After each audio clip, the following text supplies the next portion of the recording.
ऐसे ही small is beautiful सुमारकर, ठीक 1974। ऐसे ही our common future Brundtland commission 1987। ये कुछ रिपोर्टें हैं, ये कुछ विचार हैं जो ये प्रतिपादित किए गए और इनका मेन मकसद ये था कि किस प्रकार पर्यावरण को संरक्षित या सुरक्षित किया जाए। क्योंकि अति विकास क्या होता है, अति विकास निम्नीकरण कर रहा है, हमारे पर्यावरण का निम्नीकरण हो रहा है। तो बेटा इसी के साथ जो ये आपका अर्थव्यवस्था वाला जो खंड ख है उसका तीसरा अध्याय जो हमने आपको बताया था वो पूरा हो गया बेटा। इसके अब जैसे कि आप जानते हैं कि जो भी अभ्यास प्रश्न है वो आपको पीडीएफ के द्वारा मिल जाएंगे।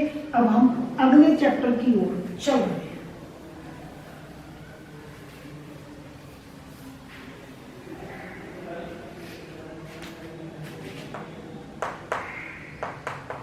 पाठ 4 नाम है बेटा मानव वस्ती।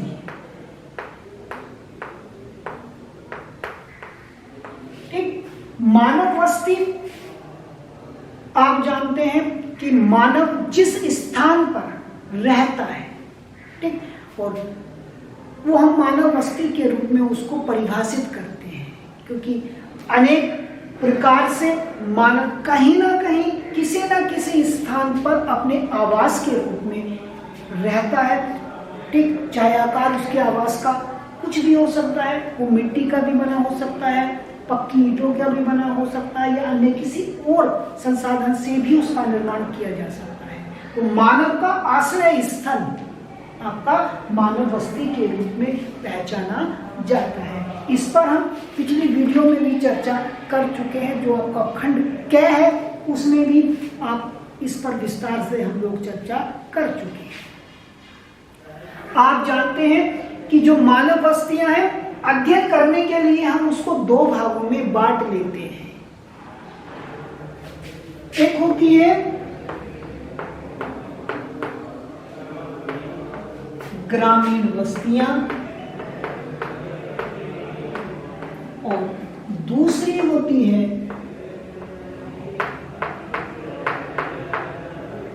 नगरीय बस्तियां।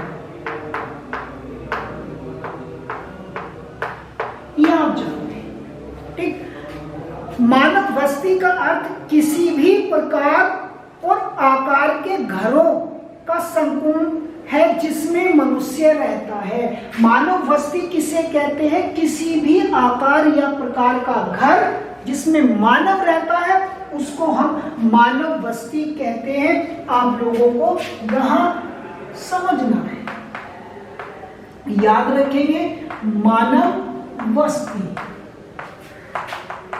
किसी भी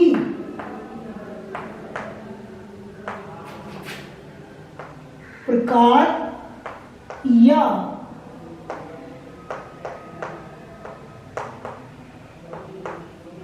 आकार का घर जहां मानव रहता है,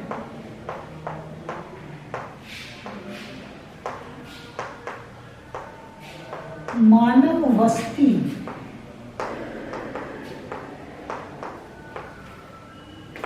के नाम से जाना जाता है। ठीक, बेटा हम लोग चर्चा कर रहे थे कि वह स्थान, ठीक, उसका आकार, उसका प्रकार किसी भी प्रकार का हो सकता है। वो घास फूस लकड़ी से बनी हुई झोपड़ी भी हो सकती है और वो ईंट पत्थर से बनी हुई बहुमंजिल इमारत भी हो सकती है।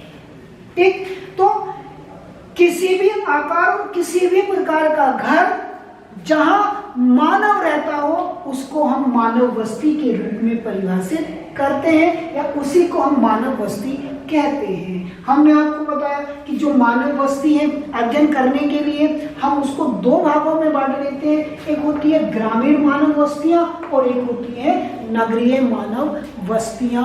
बेटा हम पूर्व में कुछ वीडियो में चर्चा कर चुके हैं कि ग्रामीण बस्तियां किसे कहते हैं, आप समझ भी रहे होंगे।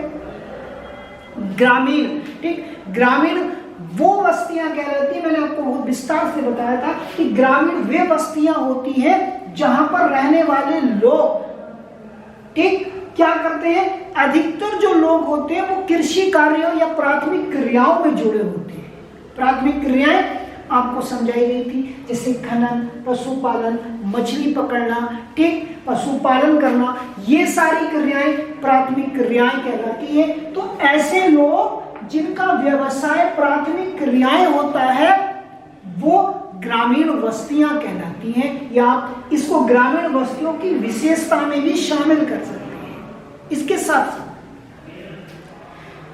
साथ साथ वो लोग अपने आवास बनाने के लिए स्थानीय सामग्री का प्रयोग करते हैं, ठीक, और इसके उल्टा, और वहां पे जनसंख्या भी क्या पाई जाती है, कम पाई जाती है। और अगर आप नगरीय बस्तियों का अध्ययन करेंगे तो नगरीय मतलब विशाल जनसंख्या, नगर का मतलब होता है बड़ी जनसंख्या, ठीक, और तो नगरीय बस्तियां का मतलब होता है कि नगरीय बस्तियां एक नियोजित ढंग से बनाई जाती हैं, वहां पर जनसंख्या का विशाल आकार होता है और वहां पर रहने वाले अधिकतर लोग कितने, भारत का अगर हम देखेंगे तो भारत में नगरीय उस स्थान को कहते हैं जहां पर जनसंख्या घनत्व 400 व्यक्ति प्रति वर्ग किलोमीटर या उससे अधिक हो, ठीक, कम से कम जनसंख्या 5000 हो और 75% वहां की जनसंख्या गैर कृषि कार्यों में लगी हुई हो, तो हम उसको नगरीय स्वरूप क्या कर लेते हैं, मान लेते हैं। और ऐसे स्थानों पर जो मानव रहेगा तो वो मानव आवास नगरीय बस्ती के रूप में पहचाने जाएंगे। तो बेटा ग्रामीण बस्तियां और नगरीय बस्तियां जो मानव आवास हैं उनके दो स्वरूप हैं।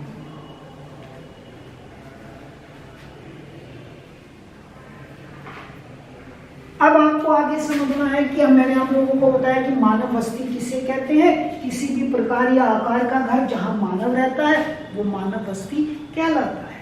मानव बस्ती दो प्रकार की होती है, हम चर्चा कर चुके हैं। अब मानव बस्तियों का जो पहला प्रकार है जिसका नाम है ग्रामीण बस्ती, हम इस पर अध्ययन करेंगे।